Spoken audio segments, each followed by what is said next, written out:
መሲ ተብዮችና እነዛ አሽቃባጮች ማለት ነው ለአብርሽ ይቅርታ ባጠይቁት በጣም ነበረ የሚገርመኝም መጥቼም ያለህበትን ቦታ ያይዋለው ባቲ መሲ በጣም ይገርመኝ ነበር ማለት ነው። በመጀመሪያ ደረጃ ማለት ነው ለሰው ልጅ ያለ መረጃ ያለ ምንም ነገር አብርሽን ከመውቀሳችሁ በፊት አነጋገራችሁ አሳምሩ። የሰው ልጅ ከአነጋገሩ ይጀምራል። ምን እናገራለሁ፣ ምን ያስጠላብኛል ብላችሁ ማሰብ ግድ ይላችኋል፣ ከአብርሽ ጋር ከምትከራከሩ ማለት ነው። እዚህ ጋር አብርሽ የመዳም ቅመሞች ብላችሁ ስማችን ከምታስጠፉን ማለት ነው። አብርሽ የመዳም ቅመሞች ምንም ነገር አላረጉለትም። ዛሬም ነገም ቢሆን ማለት ነው። አንድ ቀን አብርሽ ወጥቶ ሩታና አብርሽ ቆመው የመዳም ቅመሞች ሰርጌ በእንደዚህ እንደዚህ ነገር ነው ይሄንን ብር እኔ ያስፈልገኛል ብሎ ወይም ሪከርድ አንድ መረጃ ካለ አምጡ፣ እኛ እንፈርበት የመዳም ቅመሞች ማለት ነው። በመጀመሪያ ደረጃ በእጃችሁ መረጃ ሊኖራችሁ ይገባል። ሲቀጥል ደግሞ በትንሽ በዚህ ትላንትና በአንድ ፍሬ ልጅ ይሄን አክል ልትቀኑበት፣ ይሄን አክል ልትቃጠሉበት አይገባችሁም። ስሩ እንደ አብርሽ፣ ድከሙ እንደ አብርሽ፣ ተሰደቡ እንደ አብርሽ፣ ተረገጡ እንደ አብርሽ። ይህንን ለውጥ ልክ አብርሽ ያመጣው ለውጥ ለማምጣት ማለት ነው። አሰላሙ አለይኩም ወራህመቱላሂ ወበረካቱ። ውድ ቤተሰቦች ሰላም ሰላም ብያለሁ። በያላችሁበት ሰላማችሁ ብዝዝት ትርፍርፍ ይበልልኝ። ይህንን ቪዲዮ ከወደዳችሁ ላይክ፣ ሼር፣ ሰብስክራይብ እያደረጋችሁ ቤተሰቡ ነው እና ውድ ቤተሰቦቼ ቅናት ለሰው ልጅ ምንም ነገር አያረግለትም። በአብርሽ አትቅኑበት። አብርሽ ከማንም ጋር ምንም አይፈልግም። አብርሽ እኛ ስንወደው ከአብርሽ ጥቅም ፈልገን አይደለም። ምክንያቱም ሃይማኖት አይነካም፣ ዘር አይነካም፣ አይሳደብም፣ መጥፎ ነገር አይናገርም። ሲቀጥል ደግሞ ስንት የዩቱብ ህዝብ ይዟል። እናንተ ዛሬ ወታችሁ ተሰቅላችሁ ድምፅ ትሆናላችሁ እንጂ ልንገራችሁና በኪሳችሁ 5 ሳንቲም አታዋጡም። አምስት ሳንቲም ምክንያቱም ድምፅ ሆናችሁ በዚች ዛሬ በምትሰድቧት፣ ዛሬ በምትረግጧት፣ ዛሬ የመዳም ቅመም በግናት በምትሏት በእሷ ነው የሰበሰባችሁት። የመዳም ቅመም ማለት በሀገሯ መስጊድ የገነባች፣ ቤተ ክርስቲያን የገነባች፣ የታመመ እያሳከመች፣ የራበውን እያጠጣች ኖራለች የመዳም ቅመም። ሲቀጥል የመዳም ቅመም አገር አቋርጣ ከማንም ከማናቀው ሰው ጋር ተስማምተን ተግባብተን ስንት ነገር ሰርተን የምንኖረው ልጆች ዛሬ እኛ ለአብርሽ ብር ይሰጠዋል ወይ ለአብርሽ ብር አይሰጠም ወይ ብለን ዞረን ማሰብ አያቅተንም። እያንዳንዳችን የመዳም ቅመም በራሳችን ጀግና ነን። ለምን ብትሉ ማሰብ የሚባል ነገር አለ። ገብታችኋላ? በደንብ ከገባችሁ ማለት ነው። ግን ሰበቡ ምንድን ነው? አብርሽ ነው። አብርሽ ደግሞ ልትወቅሱት አይችልም። አብርሽ ጭፈራ አያቅ፣ መጠጥ አያቅ፣ መዘላዘል አያቅ። በቃ ከልጅነቱ ጀምሮ ጠንካራ ጎበዝ ልጅ የስራ ሰው ነው። ማንም ይመሰክርለታል። አብርሽ ደግሞ አገር አቋርጦ ታውቃላችሁ እዚህ የመጣው ለኦዲየንሶቹ ሲል ነው አይደል? ወዳጅ አክብሮን እስከመጣ ድረስ እኛም ደግሞ አክብሮ እስከጠራን ድረስ በሰርጉ መገኘት ግድ ይልብናል። ምክንያቱም እናንተ ማለት ነው አብራችሁ ከሰው ጋር ሰርጋ ስለማታሳልፉ ከጎረቤታችሁ ማለት አንድ እንጀራ ካላችሁ ግማሽ ለጎረቤት ግማሽ ለራሳችሁ አርጋችሁ ስለማትበሉ ይሄንን ነገር ስለ ምግባር ሳላማታቁት ነው እንጂ በሀገራችን ዛሬ አይደለም አብርሽ ሰው ሰራሽ የሰራው ይሄ ነገር ተፈጥሮ ነው። ማናችንም ሀገራችንም ቢሆን የትም ቢሆን ማለት ነው እውነቴ ነው የምላችሁ ሰርግ ከተጠራችሁ መሄድ አለባችሁ። የግድ መቅረት የለባችሁም። ዛሬ አብርሽ አይደለም ፋሽን አውጥቶ ኑ በሰርግ ያለ አብርሽ ማለት በጣም ጀግና ልጅ ነው። እውነቴ ነው የምላችሁ ሞር እንኳን የሚገኝበት ቦታ 200 ሰው እንኳን ብሎ አላለም። በአቅሙ የያዛት ነው።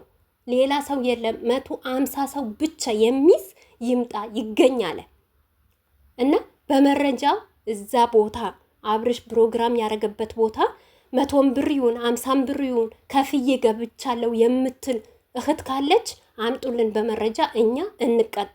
ምክንያቱም እኛ የአብርሽ ደጋፊ ነን። የአብርሽ በጎች ስለሆነን እኛ ደግሞ እስከ መጨረሻም በግም ሆነን የአብርሽም ደጋፊ ሆነን መሄድ እንችልበታለን። መቼም አታቆመንም። ይሄንን ደግሞ የምላችሁ መረጃ ካላችሁ ማለት ነው። ግን መረጃ ከሌላችሁ ዝም ብላችሁ አትንፈሱ። አንድ ሰው ከውሸት ወደ ኋላ ማለት አለባችሁ። ለምን ብትሉ የራሳችሁ አስተሳሰብ ነው እዚህ ጋር ለአብርሽ የምትሰጡት ለአብርሽ የምታካፍሉት ማለት ነው። አብርሽ በጭራሽ እንደዚህ አይነት ልጅ አይደለም። በጣም ጀግና ነብር ነው። ልንገራችሁ ነው ማለት ነው። እውነቴ ነው የምላችሁ በአብርሽ ፕሮግራም የመዳም ቅመም እኔ ማቃቸው ልጆች ማለት ነው መዳማቸው ደግ ሆነው ጥሩ ሆነው ማለት ነው ኮንትራት እያሉ ሂዱ ውጡ ተዝናኑና ኑ ሲባሉ እንኳን ወጥተው ታክሲ መያዝ ማያውቁት፣ ወጥተው ሱቅ ማያውቁት፣ ወጥተው ደግሞ ጓደኛ ኑሯቸው የት ሂደን እንግባ ያሉ ልጆች በአብርሽ ሰርግ በአብርሽ ፕሮግራም ሂደው ተዝናንተው ተጫውተው ፈታ ዘና ብለው ገብተዋል።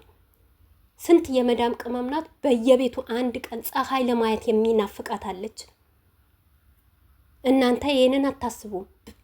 ብቻ በአብርሽ ስም የመዳም ቅመም እያላችሁ ስማችንን አታጥፉ። የመዳም ቅመም ደግሞ ከምንም በላይ ጀግና ናት። ሲቀጥል ደግሞ እኛ ከአብርሽ ምንም ነገር በጥቅም አላገኘነውም። አብርሽ መጀመሪያም ስንወደው ስንከታተለው የዛሬ ስንት ዓመት 3 ዓመቱ ነው 4 ዓመት የነበረው ጥሩ ነገር ሲሰራ አባት ሲያሳክም ቤት ሲሰራ ልጅ ከጓዳና ለቅሞ ሲያሳድግ ነበረ። ሲቀጥልም ደግሞ አንድ ዩቱብ የዩቱብ ስራ አታውቁትም እናንተ። አንድ ታምሌት ለመስራት ማለት ነው ስንት ዋጋ እንደሚያስከፍል፣ አንድ ቪዲዮ ለመስራት ስንት ዋጋ እንደሚያስከፍል እንደምታውቁት አይደለም። እኔ ከአብርሽ ቁጭ ብዬ እንዴት እንደሚያደርገው አይቻለሁ። ቪዲዮ እንዳያችሁት ወይም እናንተ እንደምትመለከቱት አይደለም የሚመጣው። ስንት ነገር ተቆራርጦ ታምሌት ተሰርቶ ተለፍቶ ነው የሚመጣው። ያንን የሰራው ቪዲዮ ያንን ዋጋ የከፈለበት ቪዲዮ ዛሬ በአብርሽ በራሱ ቻና ተከፍቶ በስሙ ቻና ተከፍቶ ያንን ቪዲዮ ተጭኖ ያንን ታምሌት ተጭኖ ማለት ነው እየተጠቀሙበት ነው ያለው። ግን አብርሽ ወጥቶ መልስ አይናገርም። ታውቃላችኋ? ለምን? ሰው እንደሚያሳድግ ስለሚፈልግ፣ ከሰው ጋር አብሮ መለወጥ ስለሚፈልግ፣ ከሰው ጋር አብሮ ለመብላት ስለሚወድ። ምሽ እንደናንተ በሰርግ ሰውን ማቀፍ ማትወዱት፣ በደስታ ቀን ሰው እንዳይካፈል የምትሉት። እኔ ሰርግ እስከ ዛሬ ሳቅ ሰው ሰርግ ለብቻው ሲያደርግ አይቼ አላውቅም። እንግዲህ አብርሽ ከሚወዱት ከሚያድነቁት እህቶቹ ጋር ነው ያሳለፈው። ሌላ ነገር ምንም ነገር የተፈጠረ ነገር የለም።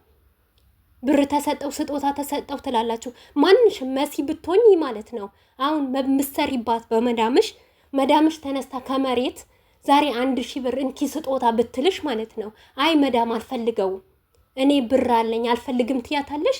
አትያትም። ሰፊ እያልሽ ነው የምትቀበያት። ስጦታ ያለ ነው ማንም። እኛ የመዳም ቅመሙ ስንት ዓመት ለፍተን እንኳን ሀገራችን ስንገባ ለጎረቤቶቻችን ስጦታ ብለን እንሄዳለን። ስጦታ የፈለገ ነገር ይሁን ስጦታ ቢሰጠው አብርሽ እምቢ አልፈልግም አይልም።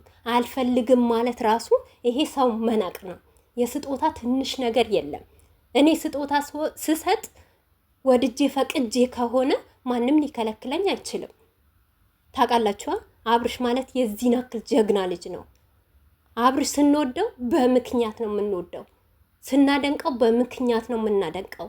ምክንያቱም ዛሬ እኛ ለአብርሽ ምንም ነገር የምንሰራለት ነገር የለም። ምንም ነገር አናደርግለትም። አው በእርግጥ ሰብስክራይብ እናደርገዋለን፣ ቪው እንደምንጨምርለት እናንሸራሽርለታለን። ፈቶ ከለጠፈ ደግሞ አቀናብረን እንቃለን። በቃ ከዚህ የወጣ ነገር ያለፈ ነገር በአብርሽ እጅ በሩታ እጅ የሚገኝ ነገር የለም። አይ ይሄን ነገር ይገኛል አለ ካላችሁ እኛን አሳፍሩ። ጎበዝ ከሆናችሁ ይሄው የአብርሽን በጎች አሳፍሩ። ታውቃላችኋ? ግን አታሳፍሩንም። ምንም አይነት ነገር መረጃ የላችሁም።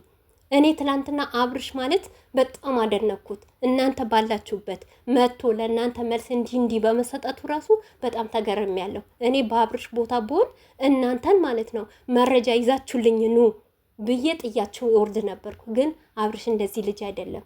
በጣም የጨዋ ልጅ ነው። አነጋገሩ ሁሉ ነገሩ ማለት ነው፣ አስተሳሰቡ ማለት ነው። እናንተ ዛሬ ወጣችሁ ስለተናገራችሁ ነው እንጂ አብርሽ ስንት ወጣት አሳድጓል፣ ስንት ነገር አድርጓል። ትላንትና ትሱን ይዋት ትንሿ ልጅ ማለት ነው ኢንተርቪው ሲያረጋልና ትላንትና ካለዛር ጋር የሰራችው ቪዲዮ እዩት። እቺ ልጅ የማን ለውጥ ናት? ማን ነው ያመጣት? ለዚህ ደረጃ ማን ነው ያደረሳት? በራሷ እንኳን ብትሰራ እና መጀመሪያው መነሻው ነው። ታውቃላችሁ አይደል? በጣም ነው የምትገርሙ። በጣም ወላይ ላዚም በጣም እርግጠኛውን የምነግራችሁ ነገር ቢኖር ይሄ 100% ማለት ነው የቅናት መንፈስ ነው። እውነት አብርሽ ላይ ስለምትቀኑበት ነው። አብርሽ ስላልደገ ትልቅ ደረጃ ስለደረሰ በቃ ለዛ ነው የምትቀኑበት እንጂ ከአብርሽ ጋር ሌላ ምንም አይነት ግንኙነት